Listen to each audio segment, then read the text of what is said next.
किसके लग्न में ही फर्स्ट हाउस में राहु और चंद्रमा है। तो ऐसा व्यक्ति एक नंबर का रिसर्चर हो सकता है, बहुत अच्छी रिसर्च करने वाला हो सकता है। तो अगर राहु को समझा जाए तो राहु की प्रवृत्ति थोड़ी सी एग्रेसिव है। राहु चंद्रमा की युति धन संपदा के लिए और मन के लिए और माँ के लिए अच्छी स्थिति दी है। अगर हम बात करें सेकंड हाउस में अगर राहु और चंद्रमा की युति है, राहु और चंद्रमा इकट्ठे हो तो धन संपदा आदि के लिए बहुत अच्छी स्थिति बनाता है। थर्ड हाउस में राहु चंद्रमा की युति है। परिवार के कुछ लोग जो हैं वो कुछ कंट्रोवर्सी अवश्य पैदा करें। अगर हम सिक्स्थ हाउस में राहु चंद्रमा की बात करें तो कैसा रहेगा? तो ऐसा व्यक्ति कम मेहनत में भी बहुत ऊंचाइयों को प्राप्त करने की ताकत रखता है। नमस्कार दोस्तों, मैं समस्त एक नई वीडियो में आपका स्वागत करता हूं। दोस्तों, आज हम बात करेंगे राहु चंद्रमा के कॉम्बिनेशन के बारे में कि अगर आपकी कुंडली में राहु और चंद्रमा एक साथ हैं, कई बार इसे ग्रहण दोष भी बताया गया है। तो आज हम इसी विषय पर चर्चा करेंगे कि क्या ये सभी के लिए नकारात्मक होता है या फिर इसके कुछ सकारात्मक फल भी मिलते हैं। मैं स्वागत करना चाहता हूं आचार्य अशोक शर्मा जी का, जिन्होंने अपने 25 सालों के अनुभव में हजारों कुंडलियां देखी और हजारों ही ऐसी कुंडलियों में योग ये राहु और चंद्रमा के योग थे और कुछ ऐसे रेमेडीज के माध्यम से उनके जीवन को सुधारा। नमस्कार। नमस्कार। आप राहु और चंद्रमा को कैसे देखते हैं? देखिए, राहु और चंद्रमा की जो युति है, मोटे तौर पे देखें तो राहु है ना एक राशि में 1.5 साल रहता है और चंद्रमा 27 दिन में 12 राशियों का भोग कर लेता है। तो ऐसी स्थिति हर महीने बनेगी कि जब राहु के साथ चंद्रमा अवश्य होगा और 2.25 दिन तक चंद्रमा एक राशि में होगा। तो इसका अर्थ ये होगा कि 54 घंटे तक, 2.25 दिन का अर्थ होता है 54 घंटे। इन 54 घंटों में जितने भी बच्चे पैदा हुए हैं उनकी कुंडली में हर महीने राहु और चंद्रमा इकट्ठे जरूर होंगे। तो उसका एक ही प्रकार का फल तो नहीं हो सकता। हाँ, लेकिन मैंने पहले भी कहा था कि पिछले कई वीडियो में कि कुछ ग्रहों के जो कॉम्बिनेशन है वो कारकत्वों के अनुसार हम सब लोगों को प्रभावित करते हैं और जो प्रकार का जो फल है वो लगन में स्थित राशि, दूसरे भाव में स्थित राशि, उसके आधार पे भिन्न भिन्न प्रकार का बन जाता है। कि चंद्रमा कहीं तो लगन का स्वामी है, कहीं सेकंड हाउस का स्वामी, कहीं थर्ड हाउस का, तो 12 भावों का स्वामी भिन्न भिन्न प्रकार से बनेगा। तो उसके आधार पे विचार है। दूसरा विचार ये है कि राहु और चंद्रमा किन भावों में बैठे हैं और किस लगन का विचार कर रहे हैं, किस नक्षत्र में बैठे हैं और किन ग्रहों से युत या दृष्ट हैं। तो इस प्रकार से उनके फलों में परिवर्तन आ जाता है। लेकिन बहुत से लोग जब ये कहते हैं कि राहु और चंद्रमा की जो युति है ये ग्रहणी दोष बनाती है, तो ये मिथ्या बात है। हाँ, राहु और चंद्रमा होने पर जो है वो चंद्र ग्रहण हो सकता है, ये हम मानते हैं। लेकिन ये तभी होगा जब अमावस्या का समय होगा, पूर्णमासी के समय तो होगा नहीं। तो जब अमावस्या के समय ही चंद्र ग्रहण होता है हमेशा, तो वहां पर क्या है कि अमावस्या के जन्म को भी हमने अशुभ माना और ऐसे में सूर्य चंद्र राहु इकट्ठे होंगे। या ऐसा भी हो सकता है कि जो अमावस्या है उसको भी 3 भेद है हमारे यहाँ, कुहू, सिनीवाली और राका। तो चंद्रमा से 12वें भाव में सूर्य हो तो राका नाम की है, 7 में हो तो सिनीवाली है। और अगर अगर चंद्रमा से अगर अगले भाव में सूर्य बैठा है तो इसको हमने कुहूर कहा। तो कुहू नाम की जो अमावस्या होती है वो ज्यादा अनिष्टप्रद कही गई। तो या ये कॉम्बिनेशन भी बनेगा और साथ में ग्रहण का भी हो सकता है। लेकिन साल में 2 या 3 या 4 ग्रहण हो सकते हैं, अधिकतम इससे कम तो होते नहीं है या इससे अधिक भी नहीं हो पाते। तो ये तो जब ग्रहण में जन्म होगा तभी ग्रहण की बात करेंगे, अन्यथा कॉम्बिनेशन की बात करेंगे।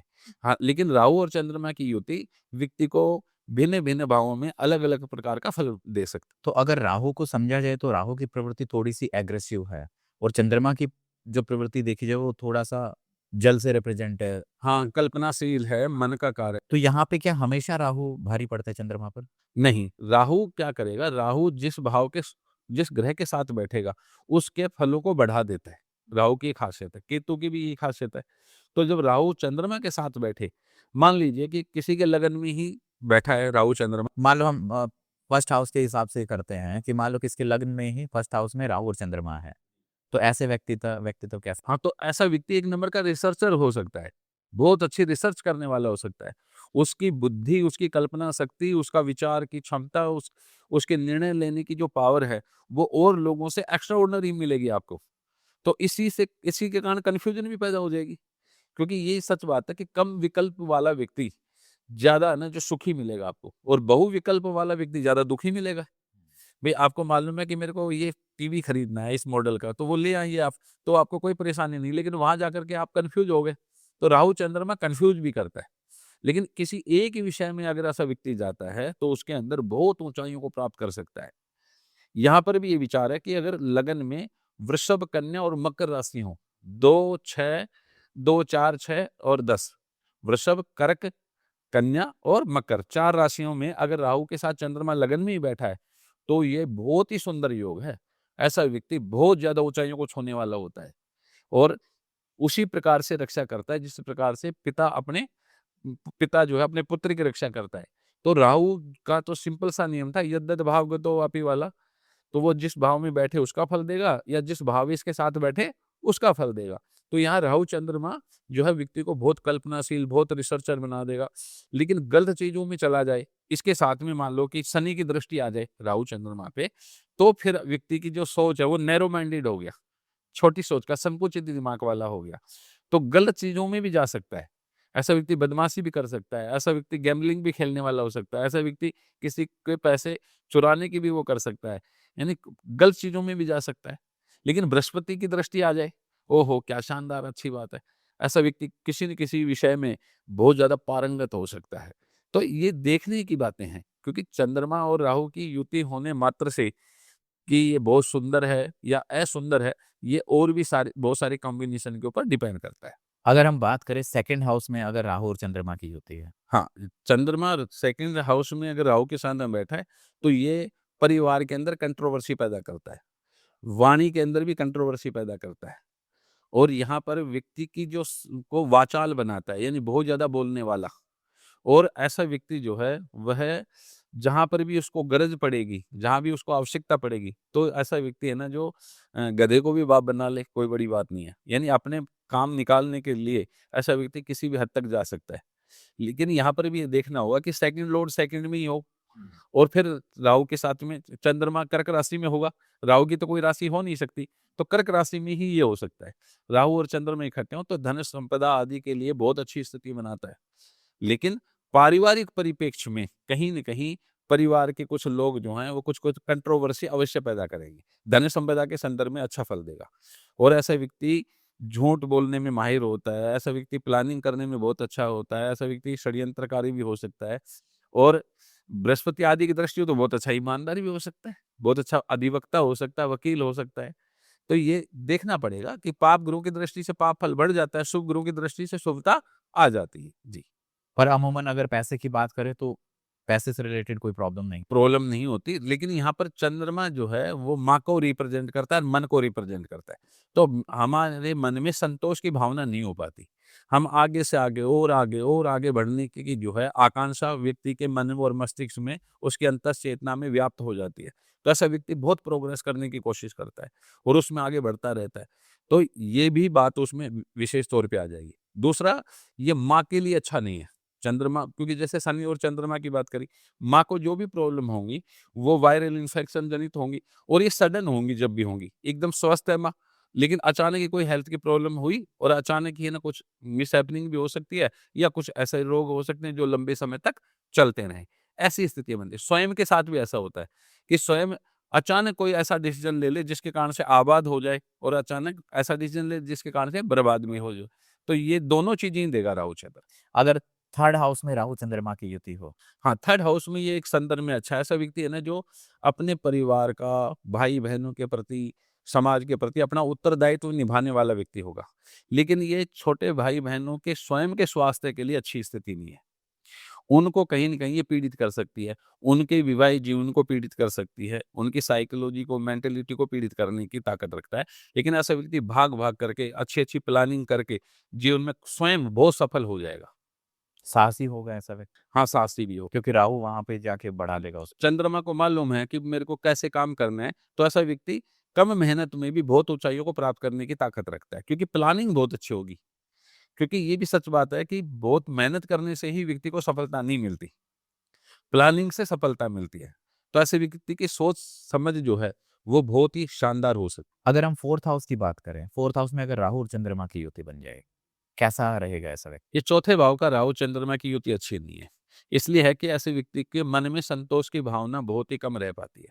माँ से, भाई-बहनों से, गाड़ी-घोड़े से, मकान आदि से, इन कुछ भी प्राप्त कर ले, लेकिन उसके अंदर उसको सैटिस्फैक्शन की कमी रहेगी, असंतोष की भावना हमेशा रहती है। साथ में माँ के स्वास्थ्य के लिए अच्छी स्थिति नहीं बनाता। स्वयं को भी कुछ हार्ट की प्रॉब्लम, कुछ बीपी की प्रॉब्लम हो सकती है। इनको चेस्ट में इन्फेक्शन होने का बहुत ज़्यादा भय रहता है। रेसिस्टेंस पावर को भी ये कमज़ोर करता है, और जितनी भी प्रॉब्लम होगी वो सारी वायरल इन्फेक्शन से जनित ही इन लोगों को प्रॉब्लम होती है। हाँ, ये ज़रूर है कि यहाँ चंद्रमा अगर चतुर्थेश होकर के राहु के साथ में बैठा है, तो गाड़ी, घोड़ा, मकान, सुख-सुविधाएँ एक नहीं अनेक बनवा देगा, तो वहाँ बहुत अच्छा भी फल देगा। अगर हम 5वें हाउस की बात करें, फ़िफ्थ हाउस के अंदर राहु चंद्रमा की युति बन जाए, जो संतान और बुद्धि का घर भी माना गया जी, है, जी। तो कैसा रहेगा ऐसा व्यक्ति? एक्स्ट्रा ऑर्डिनरी ऐसा व्यक्ति इंटेलिजेंट होता है। ऐसा व्यक्ति बहुत बुद्धिमान होता है, और बुद्धि का प्रयोग सदुपयोग भी कर सकता है और दुरुपयोग भी करने में सक्षम होता है। संतान की स्वास्थ्य के लिए अच्छा नहीं होता। संतान को कुछ वायरल इन्फेक्शन होने की संभावनाएँ होती हैं। कई बार संतान से जो है वाद-विवाद, कोर्ट कचहरी आदि की संभावनाएँ भी यहाँ बना सकता है, और स्वयं को पेट से संबंधित कुछ विशेष प्रॉब्लम होने की संभावना होती है। और ऐसे लोग अगर गलत रास्तों पे चले जाएँ, तो इनको जेल, जमानत आदि की भी संभावनाएँ बन जाती हैं। ये जो हैं लोग, कई बार क्या होता है कि धोखाधड़ी आदि की जो चीज़ें होती हैं, वहाँ पर ऐसा दिमाग भी दे सकता है। लेकिन शुभ ग्रहों की युति हो, शुभ ग्रह भी अगर दृष्ट करते हों, तो यही चीज़ें ऐसे डिपार्टमेंट में नौकरी करने लग जाएँ जो ऐसे लोगों को पकड़ते हैं। सीबीआई हो गई या कुछ और बहुत सारे ऐसे जो हमारे वो हैं, जो आजकल ऑनलाइन जो फ्रॉड होते हैं, उनको पकड़ने के लिए अलग-अलग वो बने हुए हैं। तो उनमें काम करने वाले ये लोग बहुत शानदार होंगे, और ये कंप्यूटर वगैरह, इन्वेस्टिगेटिव एजेंसी। हाँ, इसमें बहुत अच्छा कर सकते हैं। तो इस क्योंकि रिसर्च करेंगे और दिमाग बहुत अच्छा चलेगा, और कंप्यूटर वगैरह के या प्रोग्रामिंग वगैरह करने वाले जो लोग हैं, किसी चीज़ को डिकोड करने वाला जो काम है, इन लोगों का दिमाग उसमें बहुत अच्छा चल सकता है। अगर हम 6th हाउस में राहु चंद्रमा की बात करें, जी। तो कैसा रहेगा ऐसा व्यक्ति? यहाँ पर जो है छठे भाव में राहु चंद्रमा की युति धन संपदा के लिए और मन के लिए और माँ के लिए अच्छी स्थिति नहीं है। कहीं न कहीं पीड़ाकारक होगा। स्वयं को व्यक्ति को भी हेल्थ की कुछ प्रॉब्लम हो सकती है अच्छी खासी। खुद को भी कोई क्रोनिकल डिजीज़ होने का भय रहता है। साथ में ये ननिहाल पक्ष के लिए भी अच्छी स्थिति नहीं है। तो छठे भाव में राहु चंद्रमा की स्थिति को अच्छा नहीं कहा जा सकता। ये दिक्कत देती है, कर्जावान बना सकती है। ऐसा व्यक्ति लेकिन क्या है कि इतना समझदार ज़रूर होता है कि जिसको एक कहावत है हमारे यहाँ पर कि घी पियो और राज करो। हुँ। तो ऐसा व्यक्ति है ना जो कर्जा करके जो है वो राज करता है। तो परवाह नहीं करता। दुश्मनों पर कैसे कंट्रोलिंग पावर रखनी है, इन चीज़ों की समझ बहुत अच्छी होती है। तो दुश्मन इस इन लोगों के ऊपर आसानी से हावी नहीं हो पाते, लेकिन कर्जावान ज़रूर बना देता है। षड्यंत्रकारी बना सकता है।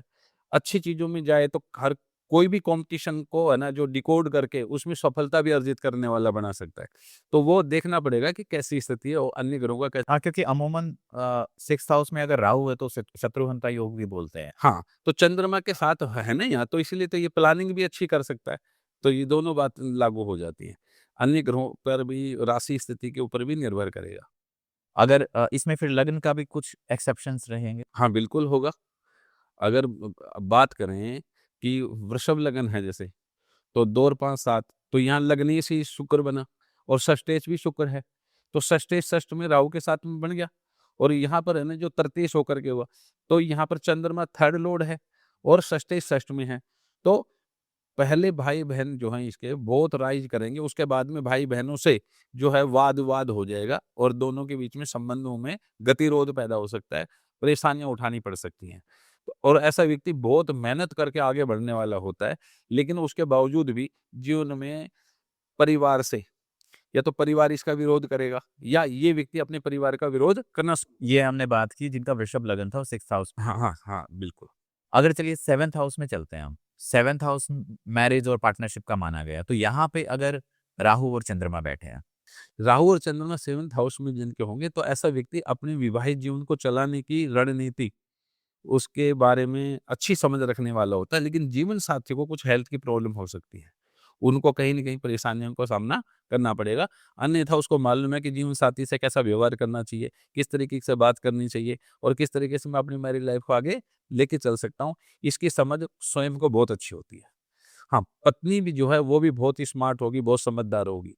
लेकिन अपनी बातों को मनवाने में, अपनी बातों को रखने में ऐसे लोग जो हैं बड़े प्रखर होते हैं। हाँ, जीवन साथी को हेल्थ की कुछ प्रॉब्लम होने की संभावना अवश्य बनती है। अगर 8th हाउस में राहु चंद्रमा हो जाए? हाँ, ये स्वयं के हेल्थ के लिए अच्छा नहीं है।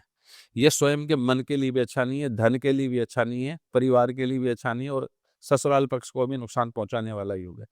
यहाँ व्यक्ति को चेस्ट से संबंधी इन्फेक्शन होने की प्रबल संभावना है, हार्ट अटैक होने की संभावना है, बीपी से संबंधित प्रॉब्लम होने की संभावना है। इनकी रेसिस्टेंस पावर और लोगों की बजाय कुछ ज़्यादा कमज़ोर देखी जाती है। तो कुछ भी जब भी मौसम बदलेगा तो इनको कुछ न कुछ परेशानी होगी। इनको खाने-पीने का, गैम्बलिंग खेलने का, शराब पीने का, मांसाहार करने का, इनका भी इनको शौक हो सकता है। और अचानक धन कैसे कमाया जाए, अचानक धन कैसे आए, इसकी प्लानिंग में ये दिन-रात जो है इनके दिमाग में कुछ न कुछ एक नई बातें चलती रहती हैं। इंटेलिजेंट तो बहुत होते हैं। तो 8th हाउस का राहु है ना, व्यक्ति को आबाद और बर्बाद दोनों करने की ताकत रखता है। स्वास्थ्य संबंधी दिक्कतें इनको होती हैं। अगर वही चलते हैं 9th हाउस में, 9th हाउस हमारा भाग्य का माना गया, पिता का माना गया, धर्म का माना गया। तो 9th हाउस में यहाँ राहु और चंद्रमा आ जाएँ तो कैसा होगा व्यक्ति? हाँ, ऐसा व्यक्ति साधु होते हुए भी साधु न होकर के स्वादु बन जाएगा। हाँ, मतलबी यार होता है ऐसा व्यक्ति। हाँ, तो यहाँ राहु और चंद्रमा की युति जो है, वो व्यक्ति को कहीं न कहीं स्वार्थी बना देती है कई बार। तो यहाँ पे राहु का प्रभाव ज़्यादा आ बिल्कुल, क्योंकि चंद्रमा की खासियत है, चंद्रमा जो है वह अपने मन को जो अच्छा लगता है, उसी को वो सही मानता है। बुद्धि की खासियत है जैसे कि आप चाहे या मैं कोई भी हो, हम अगर कोई गलत भी कर दे तो हमारी बुद्धि हमें गलत साबित नहीं करती। उसी को कहते हैं कि आपने जो कहा वो ही सही है। खुद को ही कन्विंस कर ले। कन्विंस कर लेंगे, बुद्धि का ये काम है। चंद्रमा जो है इतना कल्पनाशील है और राहु के साथ में बैठा है, तो व्यक्ति अपने लिए नए-नए आयाम, नए-नए तरीके, नए-नए प्लानिंग अपने संदर्भ में बहुत शानदार कर लेगा। तो यहाँ पिता के लिए अच्छी स्थिति नहीं है, यात्राओं के लिए बहुत अच्छा है ये। ऐसा व्यक्ति विदेश यात्रा कर सकता है, वहाँ पर बहुत अच्छा राइज़ कर सकता है। समुद्र पार जैसे नेवी वगैरह में काम करने वाले लोग हैं, ये इनके लिए भी बहुत अच्छी स्थिति बनती है।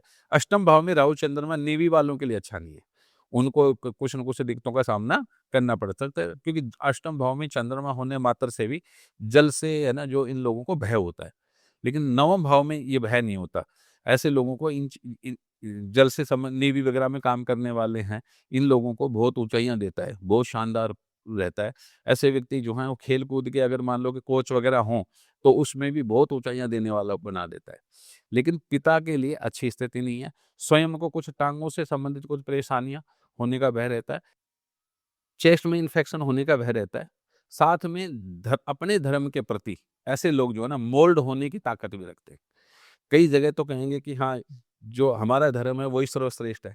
लेकिन दूसरों ने अगर कोई लालच दे दिया, दूसरों से कुछ इनको कुछ फ़ायदा हो गया, तो जैसे ऐसी कुछ पार्टी के सदस्य होते हैं, जो बस अपनी पार्टी की जो विचारधारा है, चाहे गलत ही क्यों ना हो, तो इन चीज़ों पर भी अपना रुख जो है, अपनी अंतरात्मा की आवाज़ ना सुन के और बस मन की आवाज़ सुन के जो है कुछ भी बोले जाते हैं। बड़बोले किस्म के लोग भी हो सकते हैं।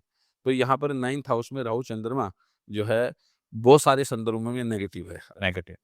10th हाउस की अगर बात करें जो करियर से रिलेटेड माना गया, तो 10th हाउस में अगर राहु और चंद्रमा आते हैं, तो क्या पॉसिबिलिटीज़ हो सकती है? कैसा रहेगा व्यक्ति का व्यक्तित्व? दसम भाव में राहु चंद्रमा व्यक्ति को खूब नेम फेम यश कीर्ति देने वाला है। सिर्फ एक ही बात का याद रखना चाहिए कि जिस थाली में खाए उसमें कभी भी छेद ना करे, बस इस बात का उसको ध्यान रखना है। क्योंकि ऐसा व्यक्ति ऊंचाइयों को प्राप्त करने के लिए दूसरों के सर पे अपना पैर रख करके आगे बढ़ने की प्रवृत्ति उसको दे सकता है। क्योंकि इन लोगों की आकांक्षा बहुत बड़ी हो सकती है कि मैं जो है जीवन में बहुत ऊंचाइयों को प्राप्त करना है, तो छोटे लोगों को और अपने साथ काम करने वाले लोगों को जो है ना पीछे धकेलने की ताकत इन लोगों में हो सकती है। ऐसा भी बोला जाता है ना कि राहु 10 में, दुनिया वश में। हाँ, लेकिन यहाँ चंद्रमा के साथ होने से ये बात होगी। राहु के लिए क्या है कि सबसे सुंदर जो भाव है हमारे यहाँ कुंडली में, वो मोटे तौर पे अगर हम कहें तो 4 भाव छोड़ दीजिए, 12 जो भाव हैं, 2nd हाउस छोड़ दीजिए, 7th हाउस छोड़ दीजिए, 8th और 12th हाउस छोड़ दीजिए। इसके अतिरिक्त अकेला राहु किसी भाव में बैठा है तो अच्छा है। क्योंकि 2nd हाउस में मार्केस हो जाएगा, 7th हाउस भी मार्केस है इसमें, वहाँ मार्केस हो जाएगा। 8th हाउस में जो है वो संघर्ष कठिनाइयाँ उनका कारक है तो अकेला होगा तो उन्हीं के फल देगा।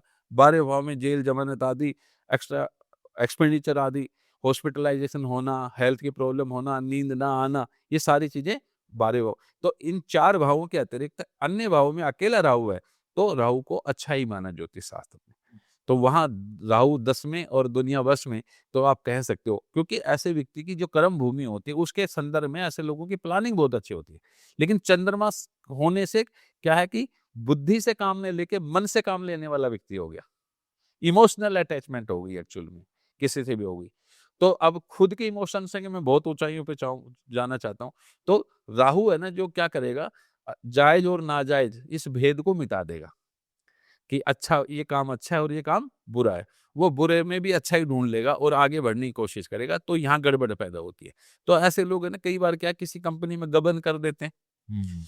और अच्छी स्थिति है, बृहस्पति आदि की दृष्टि है, दशमेश दशम में है, लग्नेश की दृष्टि है, तो खूब न्यू फेम शोहरत भी दे देते हैं और कोई गबन भी नहीं करते।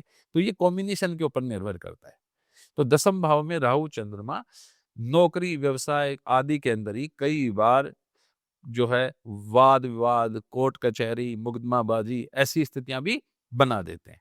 हाँ, वो ऐसा व्यक्ति मान लो ऐसी प्रॉपर्टी ले ले जिसमें कोई डिस्प्यूट था, क्योंकि उसको विश्वास है कि मैं इसमें सफलता अर्जित कर लूंगा, तो उसमें फंस जाएगा। कुछ कोई भी काम ऐसा है जो दूसरा नहीं कर पा रहा था, मैं कर दूंगा, तो हो सकता है वो इलीगल काम हो और इसको कुछ ज्यादा बेनिफिट हो रहा हो, तो वो उस काम को भी ले लेगा, क्योंकि इसकी जो इस बौद्धिक क्षमता है वो बहुत शानदार है। तो ये हिम्मत हारने वाला तो व्यक्ति है नहीं। तो हर चीज, हर प्रश्न का उत्तर है इस व्यक्ति के पास। इसलिए तो दुनिया बस वाली बात कही गई होगी आई थिंक। तो यहाँ राहु चंद्रमा दसम भाव में व्यक्ति को बहुत ऊंचाइयों पे भी ले जा सकते हैं, लेकिन इन लोगों को अपमान होना, इनको है ना जो जेल जमानत कोर्ट कचहरी वाद विवाद जैसी समस्याओं का सामना करना पड़ सकता है, यदि कुंडली में अन्य और भी कोई दोष हो तो। इस बात का इनको ध्यान रखना चाहिए। अगर हम 11th हाउस की बात करें, जो हमारा बैंक बैलेंस दिखा था, हमारा बेनिफिट्स का हाउस है वो, तो वहाँ अगर राहु चंद्रमा हो तो क्या हो सकता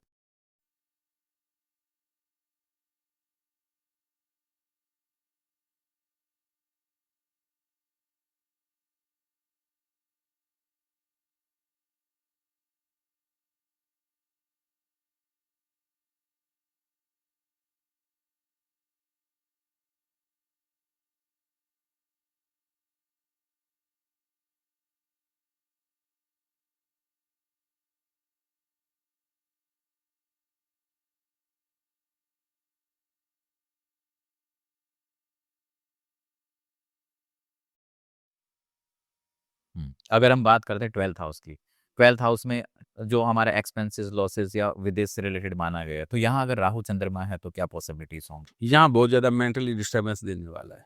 यहाँ पर धन हानि भी देगा जो है, और नींद की बीमारी हो सकती है। माँ का जो जीवन है वो उसको कुछ ऐसी मेजर प्रॉब्लम होंगी जो लंबे समय तक चलेंगी। माँ का सुख तो मिलता है इनको लंबे समय तक, लेकिन माँ के हेल्थ के ऊपर जो है एक्सपेंडिचर होता रहता है। इनको जेल जमानत आदि की संभावनाएं होती हैं। वाद विवाद जैसी परिस्थितियां इनके जीवन में बनने की सबसे ज्यादा संभावना होती है। इनका जो नींद की बीमारी होने की संभावना इनको बहुत अच्छी बन जाती है। तो ये राहु चंद्रमा 12th हाउस में बिल्कुल भी अच्छा फल नहीं देते, बड़ी दिक्कत देने वाले होते हैं। अब अगर हम बात करें कि जिनके नेगेटिव रिजल्ट्स दे रहे हैं, क्या रेमेडीज़ कर सकते हैं वो? ये देखना पड़ता है कि प्रत्येक भाव में ग्रह जब बैठा है राहु के साथ में चंद्रमा की जो युति है, तो ये किस राशि में बैठा है। अगर ये अग्नि तत्व की राशियों में बैठे तो इनको हवन कराना चाहिए। पृथ्वी तत्व की राशियों में बैठे तो ये जेम स्टोन पहन सकते हैं। अगर ये वायु तत्व की राशियों में है तो मंत्र जाप कराना चाहिए, और जल तत्व की राशियों में बैठे तो इन ग्रहों से संबंधित जो है, इनसे इनकी जो भी सामग्री होती है, जो पदार्थ होते हैं, उनको जल में प्रवाहित करना चाहिए। इस प्रकार से रेमेडी की जा सकती है। हुँ। अगर हम वैसे देखें कि मान लो किसी का राहु काफ़ी वीक है, कुंडली में पोज़ीशन नीच की मानी गई है, क्या रेमेडीज़ कर सकता है वो अपने राहु को उच्च करने के लिए?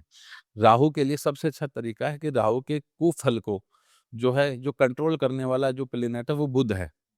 तो बुध का पन्ना धारण किया जा सकता है। लेकिन ये भी ध्यान रखना पड़ेगा कि मेष और वृश्चिक लगन वालों को पन्ना नहीं पहनना चाहिए, क्योंकि उनकी कुंडली में बुध अकारक होता है। हाँ, यदि मेष और वृश्चिक राशि में तो एक फ़ायदा है कि वृश्चिक राशि में अगर आखिरी के 13 अंश 20 कला जो है वो ज्येष्ठा नक्षत्र में पड़ेंगे, तो लगन नक्षत्र का स्वामी बुध बन जाएगा, तो पहना जा सकता है। लेकिन मेष लगन वालों को तो पन्ना कभी भी नहीं पहनना चाहिए। तो बुध राहु के जो है कुफल को जो है वो कंट्रोल करने की ताकत रखता है। वैसे भी एक विचार है देखो, बुद्धि से बुद्धि में उत्पन्न विकारों को हम कंट्रोल कर सकते हैं। तो राहु क्या है, विकार उत्पन्न करता है। राहु एक्स्ट्राऑर्डिनरी समझ का कारक है। तो बुद्धि से ही हम उस पे कंट्रोल कर सकते हैं, तो पन्ना धारण करने की बात हमारे यहाँ कही। और वहीं अगर हम चंद्रमा को मजबूत बनाने के क्या उपाय कर सकते हैं जिनकी कुंडली में वीक है? वैसे तो देखा जाए तो जो अभी बात करी कि अग्नि, पृथ्वी, वायु, जल और आकाश जो तत्वों की जो राशियाँ हैं उनके आधार पे भी विचार है। वैसे जो भी ग्रह किसी से पीड़ित है, तो उस देखना होगा कि राहु की महादशा चल रही है, तो राहु के जाप कर लेंगे और चंद्रमा की महादशा चल रही है, तो चंद्रमा के जाप कर लेंगे। इस प्रकार से कर सकते हैं। तो उम्मीद है दोस्तों आपको ये जानकारी अच्छी लगी होगी। अगर आपकी लाइफ में भी कुछ प्रॉब्लम है, मैरिज से रिलेटेड है, बिज़नेस से रिलेटेड है, करियर से रिलेटेड है, संतान से रिलेटेड है, तो आप नीचे दिए गए नंबर या वेबसाइट से कॉन्टैक्ट कर सकते हैं। दोस्तों मिलते हैं आपको एक नई वीडियो, नए टॉपिक और एक नई एनर्जी के साथ में। तब तक बने रहिए हमारे साथ। धन्यवाद।